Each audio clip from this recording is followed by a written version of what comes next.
দেশ ও বিশ্বসেরা অলরাউন্ডার সাকিব আল হাসান আঙ্গুলের ইনজুরির কারণে নিউজিল্যান্ডে যেতে পারবেন না। আজ সাত সকালে এ খবর ছড়িয়ে পড়ার পর থেকে বাংলাদেশ ভক্ত সমর্থক অনুরাগীদের মনে একটাই প্রশ্ন ঘুরপাক খাচ্ছে, আহত সাকিবের জায়গায় ওয়ানডে স্কোয়াডে অন্তর্ভুক্ত হবেন কে? সারাদিন তা নিয়ে জল্পনা কল্পনা। তবে শেষ খবর, আপাতত সাকিবের বদলে কেউই যাচ্ছেন না নিউজিল্যান্ডে। আজ পরন্তু বিকেলে এমন তথ্যই নিশ্চিত করেছেন নির্বাচক হাবিবুল বাশার।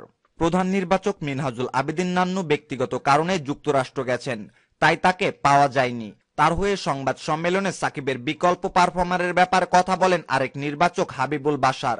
হাবিবুল বাশার জানান, আমার সাথে হেড কোচ স্টিভ ব্রোডসের টেলিফোনে কথা হয়েছে। তিনি এখনোই কোনো রিপ্লেসমেন্ট চাননি। ওদিকে ভাবা হচ্ছিল, সাকিব যেহেতু বাহাতি ব্যাটসম্যান কাম স্পিনার, তাই তার বিকল্প হিসেবে অবশ্যই বাহাতি ব্যাটসম্যান ও স্পিনারকে পাঠাতে হবে। 2-in-1 সাকিবের জায়গায় নেওয়ার মতো আসলে সে মানের বাহাতি স্পিনার কাম কোয়ালিটি ব্যাটসম্যান নেই। তাই বিকল্প হিসেবে দুজনকে নেওয়া ছাড়া সাকিবের উপায় বের করা যায়নি। সেক্ষেত্রে ধারণা করা হচ্ছিল ব্যাটসম্যান সাকিবের জায়গায় অন্তর্ভুক্ত হতে পারেন বাহাতি ইমরুল কায়েস।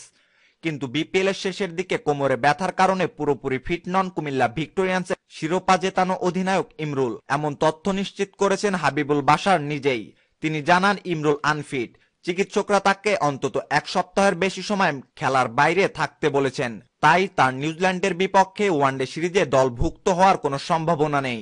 তবে সাকিব যদি টেস্ট খেলতে না পারেন, কোমরের ব্যথা ভালো হয়ে গেলে তখন ইমরুলকে বিবেচনায় আনা হতে পারে।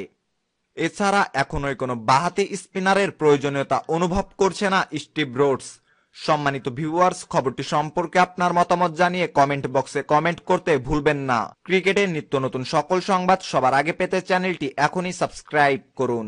ধন্যবাদ।